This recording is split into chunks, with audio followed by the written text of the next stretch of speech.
As more and more people need mental health, we're actually connecting with more and more practitioners and therapists that are able to help them. On today's show, we're going to be speaking to a practitioner that actually helps people with their mental health and enables them to move forward in their life. Hi, welcome to the Secret Men's Business Podcast. This is Joey Buzzertil. On today's show, we're going to be speaking to Terry Cornick, who'll be speaking to us about mental health and what he does and how he helps people. Terry, how are you? Really good, Joe. Thank you so much for inviting me on. Looking forward to chatting. No, thank you so much for coming on. So I've been really sort of blessed. And I was saying this to you before we started. I'm meeting lots and lots of people that are working in mental health. And it's sort of like now formulating a tribe of all these amazing people that are doing amazing things. So before we start going into questions, do you want to maybe tell the audience listening some of the things about yourself, some of the things that about you? Absolutely. So give you the nutshell story. I'm from the UK originally, so came to Australia about 11, 12 years ago. My wife's Australian. I met her here on my second day. That's another story. I work in healthcare in my day job as a consultant, and that kind of has bled into my Mr. Perfect world. I have two little boys, 2 and 4-year-old, live on the northern beaches of Sydney, love it. Definitely an Aussie now, well and truly. And yeah, I'm particularly interested in mental health for a number of reasons, be it personal stories and the charity that I run, Mr. Perfect, as well. Yeah, so thank you. I mean, I'm meeting a lot of guys from the UK that are living in Australia. So Australia must be a popular place for people to move to. Um, can you tell us a little bit about what drew you to mental health? I know you said that you've got a few things, but what was the main thing that drew you? Was it a personal thing or was it something else? So the main reason being a personal thing. Again, there's a lot to cover in my story, but in a real nutshell, I was repressing a lot of mental health challenges up until I was about 29, 30 years old. So be it anxiety, depression, PTSD, a number of issues that reared their ugly head at times, but they would always be come at kind of cyclical periods. And it got to a point where at 29, it was finally ready for me when I was sort of planning a family and planning to do a number of other things that I said, I've got to tackle this. So I went to a GP, and my family GP, and great guy, very empathetic, set me on a pathway of here's a psychiatrist, here's some medication, here's the things you should be doing. And then I did that for about 6 months. And it helped in the initial period. It was very cathartic just to release 30 years of stuff, like very cathartic. And then I had a moment of surely there's more than just this. Like it isn't just clinical, that's the pathway you're on. So that was basically the impetus for what Mr. Perfect became. I found that guys my age and my friends were losing contact with friends, not really having many meaningful social interactions. They were complaining about life and stresses, and they were kind of masking a lot of things that were going on. Doctors were telling me that were friends of mine that I worked in my day job that they didn't know how to deal with this epidemic, or they didn't have the time or capacity to do in the so-called model. And then I read a report by Movember, I think it was authored by Movember and Beyond Blue, about men's connectedness. And it just showed this graph that basically said post 30, guys went like this, be it mentally, be it socially, be it you name it, for a number of reasons. So that was the reason that Mr. Perfect started. Okay, and how have the men taken to it? Like as you know, I run Secret Men's Business, and it's a fairly new like group, and I've noticed that there's older guys in there, and they're finding it hard to connect, and in time they've got trust. How have you found some of the guys that you've worked with embracing Mr. Perfect and embracing your techniques or your approach? Look, it's a very Aussie model, let's put it that way. Like, obviously, I'm from the UK, and my wife used to find it strange that I would go past like a park and see these barbecues that you could use for free, and she found it really strange that I thought that was a great thing.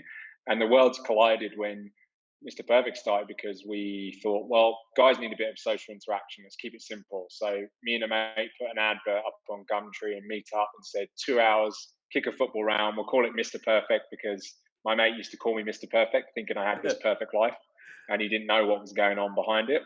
40 guys turned up to this first kick Wow. round, and it wasn't the kick round of the footy. It was great, but it was the 2 hours of doing that, sitting down afterwards, and all of us just exhausted and just saying, "Wow, that was brilliant!" Like, we all felt pretty good. Then that kind of started conversations between people who didn't know each other. Some guys were saying, "I haven't done this in 10 years. I don't get out because of X, Y, Z, or I don't Mm. really socialize." And then we morphed that into what the barbecues are today. So the barbecues are a very similar experience, but So it's that's what two that's what hours it where is. Is people it turn. you have? Is that what you mean as have a Yes. barbecue? Is it just in Sydney, or do you have Yeah. it?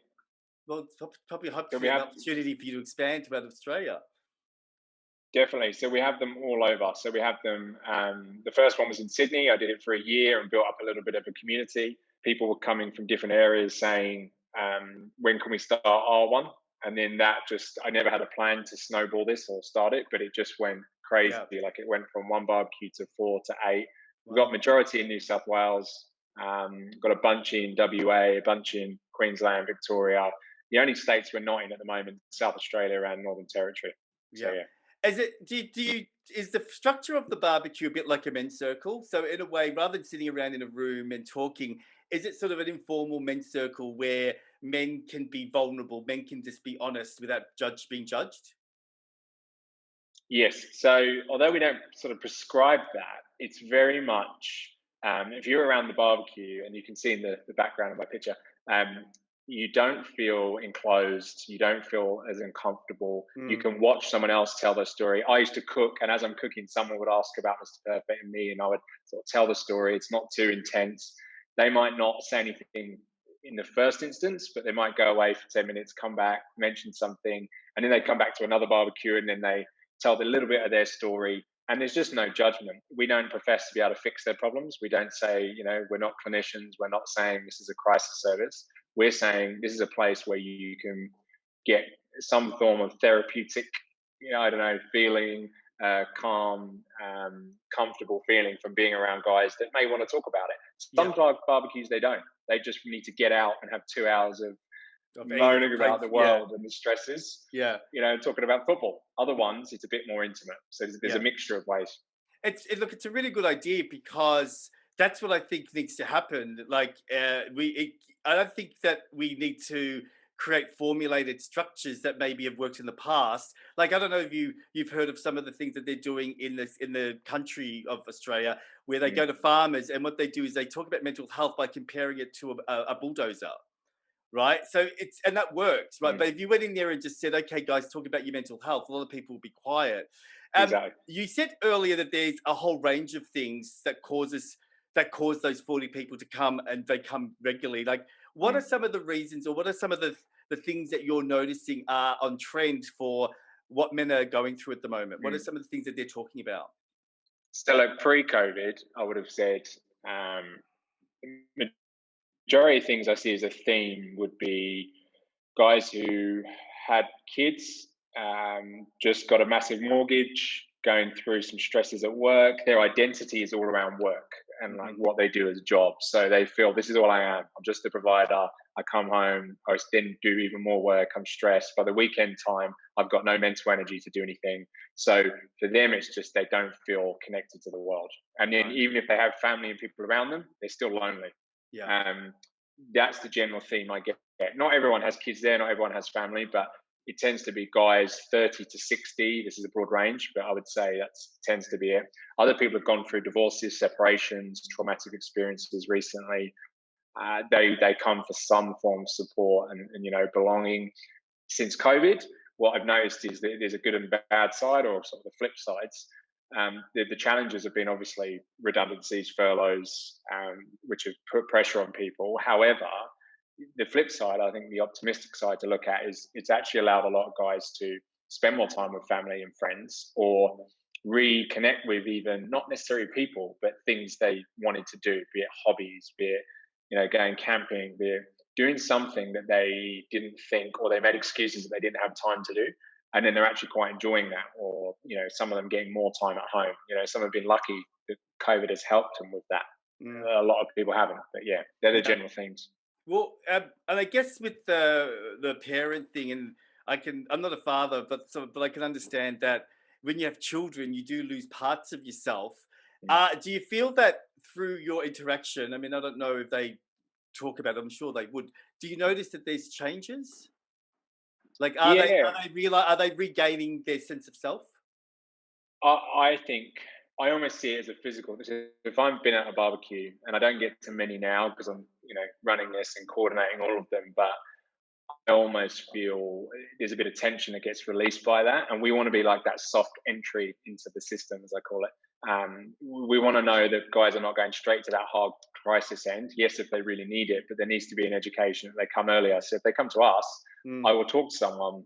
I'll tell my story. They tell a little bit of theirs. They go away. They come back, and it's almost like their shoulders have lifted. By the end of it, 2 hours in, they're not as feel as awkward. They feel a lot more connected. They've been outside in the sun. That can only be a good thing normally. 2 hours outside doing that, got out of their headspace for a while, and then they say, "Oh, when's the next one?" And then yeah, they'll get involved with our online community, which means they have some touch point for the next month before the next one. And then we've seen guys set up, gone cycling with each other outside of it, met for coffees, mm, texting each other, just checking in. Doesn't yeah, need to be anything full on. It just is kept them connected to the next one, to the next one, to the next one. yeah, So we get a lot of regulars now, which is yeah. amazing. I love that. I mean, I'm seeing the same thing in our group. It's like it's interesting how strangers connect, and then they become friends and they do all those things. So it is good, and I love the I love it. I actually want to go to a Melbourne one now. Um, can you did you notice? How you said you're not qualified and you don't offer therapy, but in a way it's a support or a stepping stone. Have you noticed, or can you share with us what they have told you that they're doing? Like, did you find that a lot of guys are turning towards therapy or turning towards approaches to help them? Mm. Yes, there is a sort of positive and a challenge with this. So I've noticed a theme. So being educated or not being educated around what to do when to get help, I was just pushed down this path, and then I went along with it and didn't ask any questions. And then I had to work my way back and go, hold on a minute. I had to work out that myself and go, look, clinical aspects that I thought were 90% of my kind of recovery and treatment were actually probably like 30%. The rest of it was the social stuff, getting to know myself again, being comfortable with myself, everything else. Other guys, I guess what we're trying to do, and again, we're communicating that we're an option for you to kind of feel that out. Like as maybe your first step, if you're lucky enough, you come there when you feel a little bit off. A lot of people just have the knee-jerk reaction to go, I need to see X. Someone says I need to see a psychologist, I need to see a counselor, I need to see a psychiatrist, and they go straight for that. What that has done is put a lot of extra pressure on already, hard system, a hard clinical system, and a really one that's under a lot of pressure. So it's good that they recognise they need to reach out, but I always say, look, this might not this size doesn't fit all. Like you might go to the GP and a good one will suggest, what about your diet? What about this? What about work? And they'll have that discussion with you. Some may send you off clinically and suggest that Yeah. you may do other things. Definitely seeing more people reach out. There's good and bad sides to that. We just hope that people can do it in a more, how can I put it, calm and comfortable way instead of waiting till the real crisis point and then just being thrown into something which is a little bit scary, I guess. Yeah. So yeah. Yeah, I mean, again, it's exciting because having you on the podcast, this gives more people exposure because Mm. sometimes we don't know that these things exist, right? And I think as we get more and more into men's mental health and making it less scary to talk about, there's going to be more and more of these sort of groups, I guess exposing themselves, which is exciting. I don't want to I don't want to be negative, but I'm just again curious because I think it's a learning. Have you noticed that any of the guys have been blocked? And I just wanted to know how the group deals with those people. Like if anyone's negative, or again, I don't want to be negative, but I'm just trying to understand how I guess men change because a lot of people do embrace it, but there may be some people that struggle. And I'm curious, and I guess the audience is curious to know how we can help those guys. The ones that Do you are mean blocked by others in the group or blocked no, by by no? themselves, meaning that they're either stuck in the victim mode or they're looking to be rescued rather to do any of the work. I love that And you said that because what? I have this discussion almost daily now, and it's come up even more and more and more. And it's because also I've seen the journey of myself. So I can't speak for like everyone's personal situation. I just know what mine was. It's taken me 5 or 6 years just to get to a point where I go, okay, like I'm over the hill a little bit. And now it's everything I go for now with my psychologist, with life, with everything I'm doing. I'm working on bettering a little bit, just a little bit, and like Yeah. progress and progress and progress. So my mindset is different. Certainly not a naturally positive person. I go negative first and I build my way up. But I'm aware of that. I'm self-aware. There's Okay. guys that naturally come to us or in our Facebook group that say it's almost there is a blocker around them. It is the world's against me. It's Like women's fault. it's sort It's of this like, oh yeah, fault. It's the clinical it's like system's fault. old school thinking, isn't it? In a way, that's Mm. like they're still stuck in I mean, in Australia, there's this very masculine, macho, old school way that was in the 70s and the 80s, and I think sometimes a lot of guys are still holding on to that. They're that stoic. I can't be emotional. I need this. I need that. So. What I'm hearing is that the group supports them and you try and talk it out. Would that be right? Oh, absolutely, absolutely. And I think that's a lot with that mindset. It took me, it was 30 years of what I call programming, right? Whether that was in 90% of it was my own doing, that it was a continuous cycle of negativity and reinforcement that I didn't like myself. And so that obviously didn't help. No matter what anyone told me, I wasn't Mm, ready to hear it then.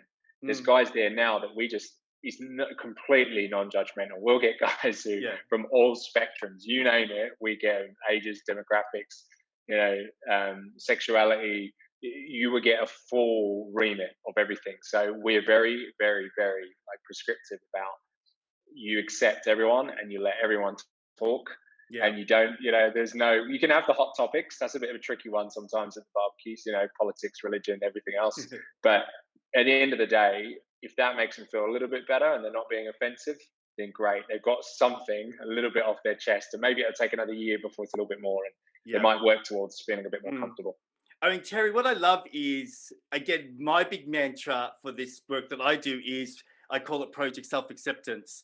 So, that whole non judgment, it's really about teaching people to accept themselves and to accept others. So, we don't then start, because I think men have, historically had a tendency to, I guess block things. Like, you were saying, they blame women or they project their stuff. So, I think it's exciting that you're creating a group or a diversity where people can actually acknowledge and take responsibility.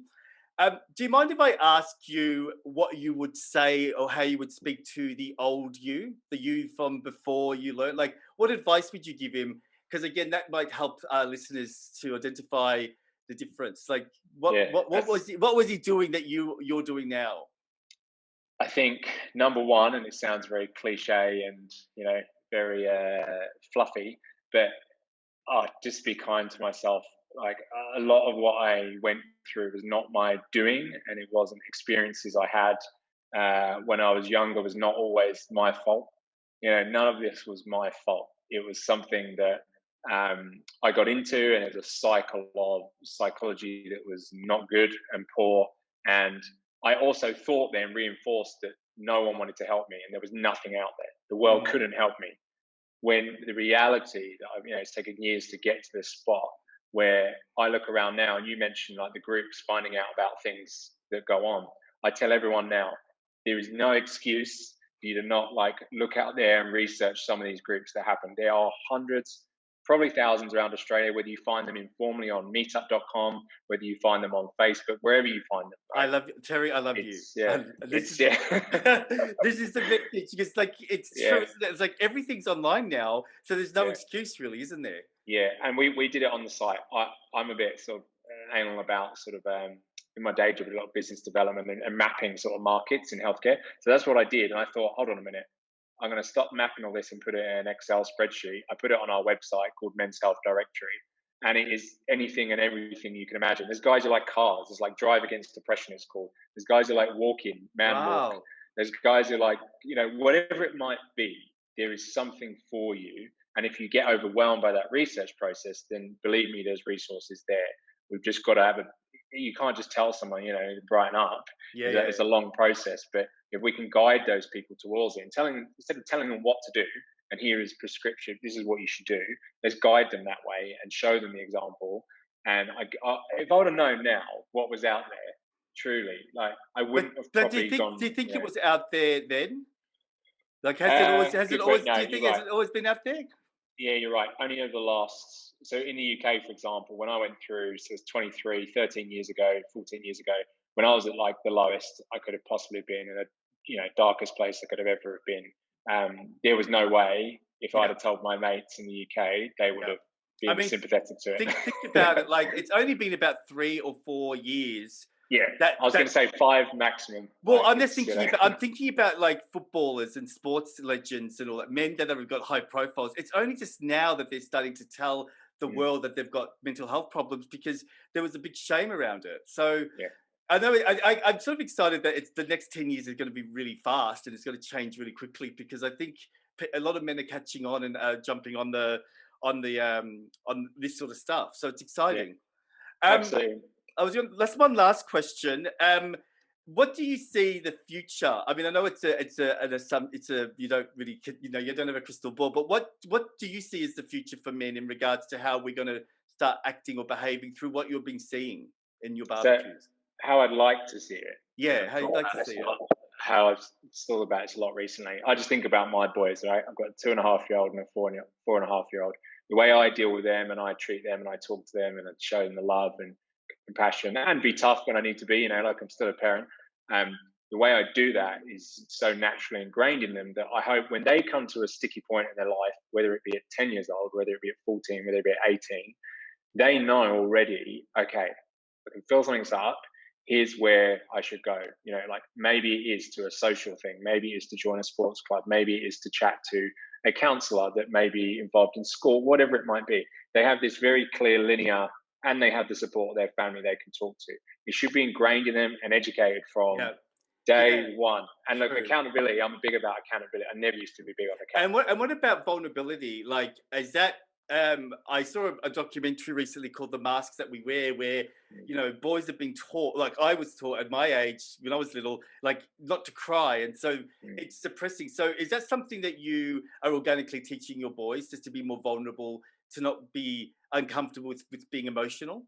Absolutely, but I think there's it's a bit of nature and nurture because one of my boys is exactly like me, my youngest. He's quite sensitive, thoughtful, like thinks way ahead of his age, and that things will affect him, and he'll think about it, and I can see him like whirring over in his head, and it might be a good or bad thing, but that kind of makes me a little bit nervous because I go at one point he's going to think like I did. Mm. However, my other son is like my wife, like feisty, like life is just for fun and like doesn't think as much before he does something. It just enjoys, as a natural disposition. So he doesn't. There isn't much tears from him, right? It's just not in Yeah. his nature. However, I do tell Finn when they come home from school or something's up. I know something's up. I'm like, just come and chat to me. Tell me. It Mm. makes no odds to about crying. Same with me. I never cried like in front of anyone until probably when I did a speech at the wedding at 29, 30 years old. And it was that kind of point where I went, no one ran away. I had like guys there crying who said, I haven't cried in 20 years. So, Yeah. so clearly it was a good thing. Yeah, it is a good thing. Terry, thank you so much. I really want to make sure that I'll speak to you on LinkedIn and get all your Yeah. information so I can make sure that everyone gets access to you because I'm really really excited to pass this information on because I had no idea that this was going to be what we talked about. You know Excellent. what I mean? So this is the I love beauty it. of it. It's that I've learned something brand new that I can share with my guys and yeah. So thank you so much. I really appreciate your time. No, you're more than welcome. Thank you so much. Thank you. You've been listening to the Secret Men's Business podcast. This podcast is out on Mondays and Thursdays. And don't forget to click subscribe and hit the little bell so you get notified. Till next time, guys. Bye.